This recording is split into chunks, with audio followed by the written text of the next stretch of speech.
This is Srikanth. Welcome to my channel Srikanth web tech. ఎవరైనా మన ఛానల్ని ఫస్ట్ టైం విజిట్ చేస్తుంటే ప్లీజ్ సబ్స్క్రైబ్ ఫర్ ఇట్. మనం సిఎస్ఎస్లో లాస్ట్ క్లాస్లో మనము సిఎస్ఎస్ సంబంధించినటువంటి ప్రాపర్టీస్, డిస్ప్లే ప్రాపర్టీస్ గురించి నేర్చుకున్నాం కదా. ఈ యొక్క వీడియోలో మనము సిఎస్ఎస్ సంబంధించినటువంటి పొజిషన్ ప్రాపర్టీస్ గురించి నేర్చుకోబోతున్నాం. ఓకేనా. జనరల్గా మనము సిఎస్ఎస్లో పొజిషన్ ప్రాపర్టీ అనేది ఎందుకు యూజ్ చేస్తామంటే హెచ్టిఎంఎల్ ఎలిమెంట్ పేజీలో ఎక్కడ ఉండాలి, ఎలా మూవ్ అవ్వాలి, ఎలా కంట్రోల్గా చేయడానికి ఇది జనరల్గా మనము ఉపయోగిస్తూ ఉంటాం. ఓకేనా, అర్థమైందా? సిఎస్ఎస్లో పొజిషన్ ప్రాపర్టీ అనేది ఒక హెచ్టిఎంఎల్ పేజీలో ఎక్కడ ఉండాలి, ఎలా అది మూవ్ అవ్వాలి, ఎలా కంట్రోల్ చేయాలి అనే దానికోసం ఇక్కడ మనము సిఎస్ఎస్ పొజిషన్ ప్రాపర్టీస్ అనేటివి మనము యూజ్ చేస్తూ ఉంటాం. ఓకేనా. జనరల్గా సిఎస్ఎస్ ఇంపార్టెంట్ పొజిషన్ వాల్యూస్ అనేటివి ఉంటాయి. ఓకేనా. ఇంపార్టెంట్ పొజిషన్ వాల్యూస్ వచ్చి సిఎస్ఎస్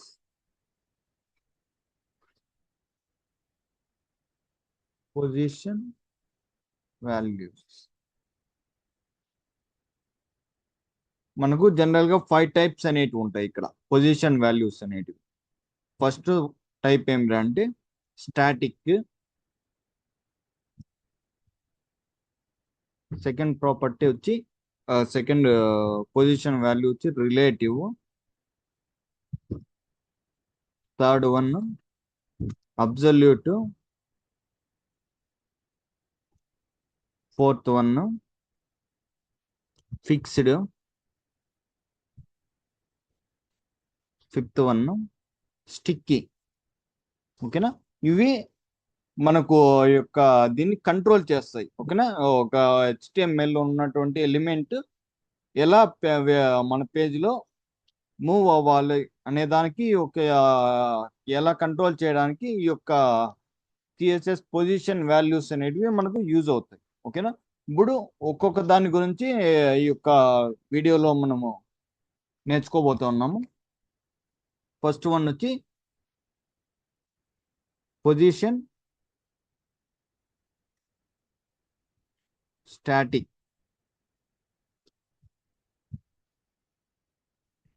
స్టాటిక్ గురించి చెప్పాలంటే స్టాటిక్ అనేది మనకు డిఫాల్ట్ గా ఉంటుంది. ఓకేనా. మనము పొజిషన్ స్టాటిక్ అని ఇవ్వాల్సిన అవసరం లేదు, కానీ ఇది డిఫాల్ట్ గా అదే తీసుకుంటుంది. ఓకేనా. స్టాటిక్ అనేది ఎలిమెంట్స్ కి డిఫాల్ట్ పొజిషన్. ఓకేనా. జనరల్ గా మనము ఇక్కడ స్టాటిక్ పొజిషన్ లో నార్మల్ డిఫాల్ట్ ఫ్లో ప్రకారం ఓకేనా ఇది మూవ్ అవుతూ ఉంటుంది. ఇక్కడ మనకు టాప్, రైట్, బాటమ్, లెఫ్ట్ ఉన్నాయి కదా. ఈ ప్రాపర్టీస్ అనేటివి మనకు ఈ యొక్క పొజిషన్ స్టాటిక్ లో మనకు వర్క్ అవ్వవు. ఒకసారి మనము కోడ్లో ఎక్స్ప్లెయిన్ చేస్తాను చూడండి.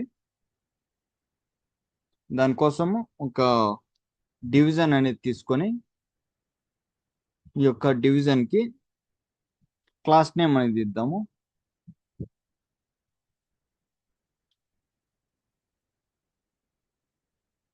క్లాస్ నేమ్ వచ్చి నేను బాక్స్ అని ఇస్తున్నా. ఇందులో ఒక టెక్స్ట్ అనేది రాద్దాము. ఫర్ ఎగ్జాంపుల్ హెచ్టిఎంఎల్ అని టెక్స్ట్ రాశాను. నెక్స్ట్ ఇంకొక డివిజన్ అనేది తీసుకొని దీనికి కూడా క్లాస్ నేమ్ అనేది రాద్దాము.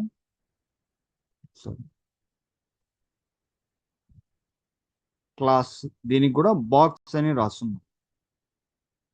దీనికి క్లాస్ నేమ్, దీనికి టెక్స్ట్ వచ్చి సిఎస్ఎస్ అని రాస్తున్నాం. ఓకేనా. ఇప్పుడు దీనికి మనము ఈ యొక్క ప్రాపర్టీ అనేది యూజ్ చేద్దాం. ఓకేనా. పొజిషన్ స్టాటిక్ అనేది దానికోసము మనము ఇంటర్నల్ సిఎస్ఎస్ అనేది యూజ్ చేసి ఇక స్టైల్ ట్యాగ్ అనేది తీసుకుంటాం కదా. ఈ యొక్క స్టైల్ ట్యాగ్ లో మనము ఈ యొక్క బాక్స్ ని టార్గెట్ చేసి మనం రాద్దాం. ఓకేనా. బాక్స్ ని టార్గెట్ చేసి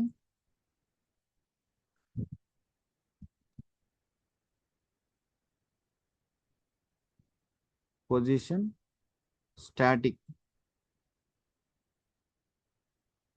అదేవిధంగా బ్యాక్గ్రౌండ్ సంబంధించి బ్యాక్గ్రౌండ్ కలర్ ఇద్దాము. బ్యాక్గ్రౌండ్ గ్రీన్ కలర్ అనేది అప్లై చేద్దాము. Sorry, green. The text colour కోసము ఒక గ్రీన్ కి వైట్ కలర్ బాగుంటుంది కాబట్టి కలర్ వచ్చి వైట్ అనేది అప్లై చేస్తున్నాం. దీంతో పాటుగా ఒక ప్యాడింగ్ అనేది ఇద్దాము. ప్యాడింగ్ నేను చెప్పాను కదా, ప్యాడింగ్ అనేది మన యొక్క ఉన్నటువంటి ఎలిమెంట్ కి అదేవిధంగా బార్డర్ యొక్క డిస్టెన్స్ ని కొలిచే దానికోసం ఈ యొక్క ప్యాడింగ్ అనేది యూజ్ చేసాము. అది మనము ఆల్రెడీ డిస్కస్ చేసుకున్నాము. ఇప్పుడు మనము అవుట్పుట్ అనేది ఓపెన్ చేసాము అనుకోండి. లైవ్ సర్వర్ ఓపెన్ చేస్తే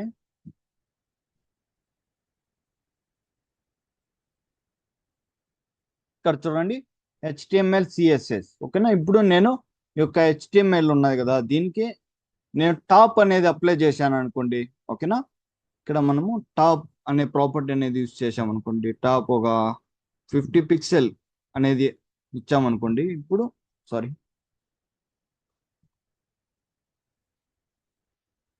50 పిక్సెల్ అనేది అప్లై చేసామనుకోండి. చూడండి ఇక్కడ చూడండి మార్జిన్ టాప్ అని ఎక్కడా కూడా మనకు ఇది తీసుకోలేదు. ఇందులో దీని ద్వారా మనకు తెలిసింది ఏమిటంటే స్టాటిక్ అనేది డిఫాల్ట్ గా ఉంటుంది. మనము ఇందులో మనకు టాప్, బాటము, లెఫ్ట్, రైట్ అనేది మనకు ఈ యొక్క ప్రాపర్టీస్ అనేటివి వర్క్ అవ్వవు.